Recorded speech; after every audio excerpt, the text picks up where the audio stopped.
singing in the rain. We rocked, we rolled, and these actors wowed us in the cinema. Stand aside. Welcome to WatchMojo.com, and today we're counting down our picks for the top 10 decade-defining actors of the 1950s. You finished? For our series on the top 10 decade-defining male actors per period, we've made our choices based on a combination of their commercial success, their box office scores, their productivity, their awards, and how they helped set the tone and raise the standard in Hollywood for the era. Like old Camembert. Like Number 10, Frank Sinatra. Don't dig that kind of crooning, chum. You must be one of the newer fellas. This guy isn't just a decade-defining actor, he's a decade-defining person. An all-round entertainer, Sinatra sang, swung, and scripted his way into history. Look at me. I'd say anything they want me to say, just for a shot. On the big screen, he experienced a rebirth in the 50s with his Oscar-winning role in From Here to Eternity. He likes to whack me in the gut. He asks me if it hurts, and I spit at him like always. By now, he was the main man again, earning another nod for the man with the golden arm. What are you talking about? How am I supposed to get cured? After performing alongside Marlon Brando in Guys and Dolls and Grace Kelly in High Society, he appeared to be show business incarnate once more. 'Cause you're sensational.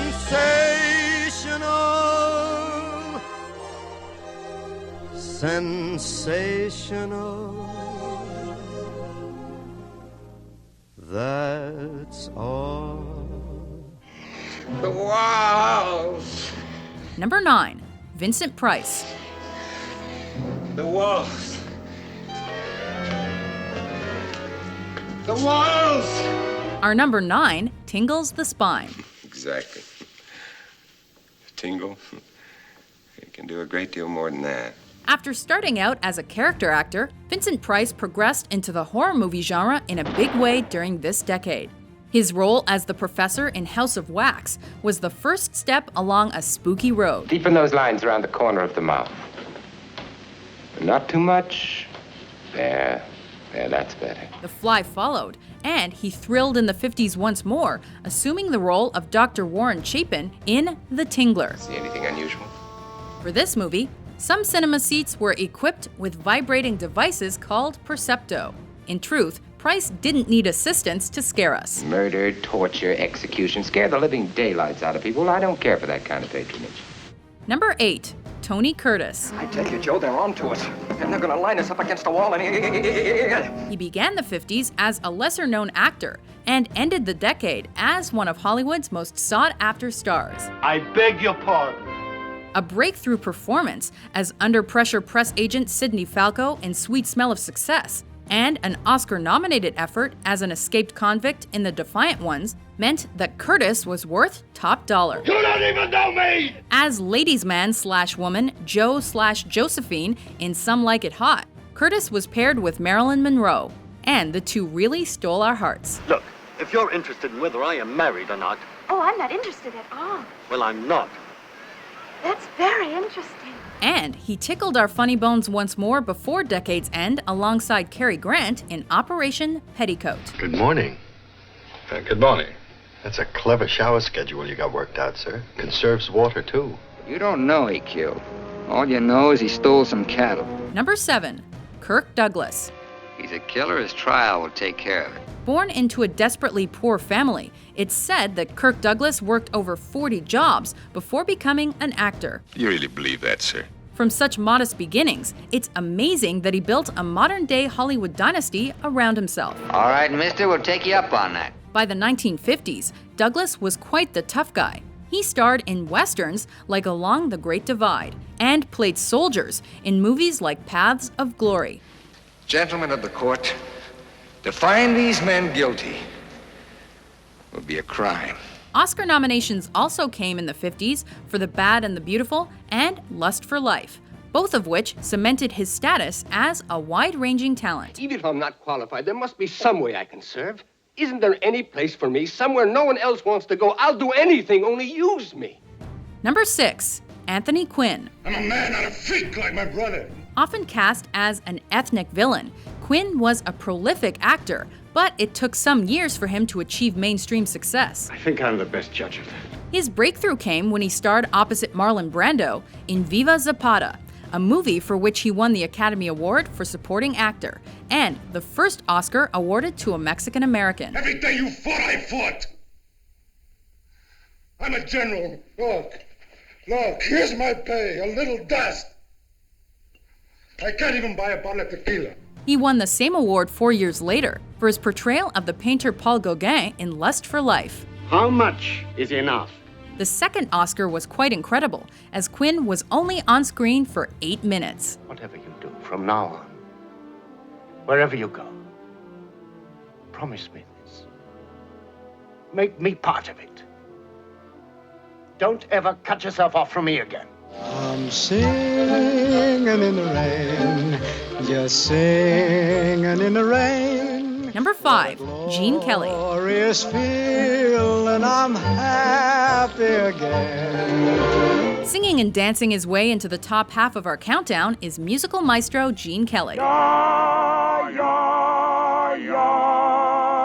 A man credited with carrying the musical form from the mid-1940s until the end of the 50s. There are few that define a genre better than Kelly does. Well, it certainly is a roundabout way to do it. Known for his charm, good looks, energy, and likability, his performances in An American in Paris and Singin' in the Rain are what he's most remembered for. Répétez après moi. Door. Street. Lady. Window. Flowers. He was an all-round entertainer, the likes of which was rare then, and is yet rarer today.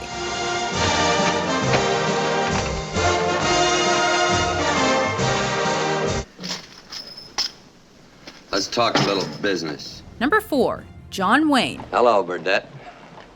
Been expecting you. An all-out icon, John Wayne reigned supreme for many a decade, but in the 50s, he produced some of his most notable work. Thank you. He starred in 142 movies throughout his career, most of them westerns, and set the archetype for masculinity at the time. You get it, Reverend. Come on, blanket head. The Quiet Man, The High and the Mighty, The Searchers, and Rio Bravo were particular successes. Sir, will you join me? Matter of fact, I'd like to buy everybody a drink. He was undeniably typecast, but he was also undeniably good at what he did. Wayne exuded charisma, and cinema-goers just couldn't get enough. But I'm giving the orders here. I'm giving the orders. And you'll follow them or we're splitting up right here and now. Number 3, Charlton Heston. Another prolific performer, Charlton Heston starred in 100 Hollywood movies, over 60 years in the industry. I'm against violence.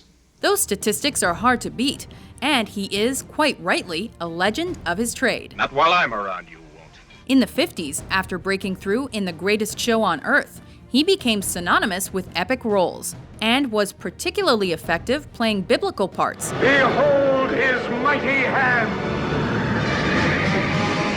A tall, athletic man, he portrayed Moses in the Ten Commandments, and the title role in Ben-Hur, a film that still holds a joint record for the most Oscar wins for a single picture. May God grant me vengeance. I will pray that you live till I return. Number 2, James Dean. Hey, that's enough static out of you. While some actors on our list have enjoyed long careers on either side of this decade, James Dean's was tragically confined to a few short years within it. They think that they can protect me by moving around all the time. He had only 3 major roles, but earned 2 Oscar nominations and 2 BAFTA nominations with them. East of Eden was his breakthrough. Was trying to help him. Who am I kidding? I tried to kill him. And Rebel Without a Cause, his most remembered film. Mom, I want to do something right. And I don't want you to run away from me again. He did everything with pace and passion, but was horribly caught out on a California highway, where he suffered a fatal car crash, leaving the film Giant as his legacy. Well, no, but they don't like me.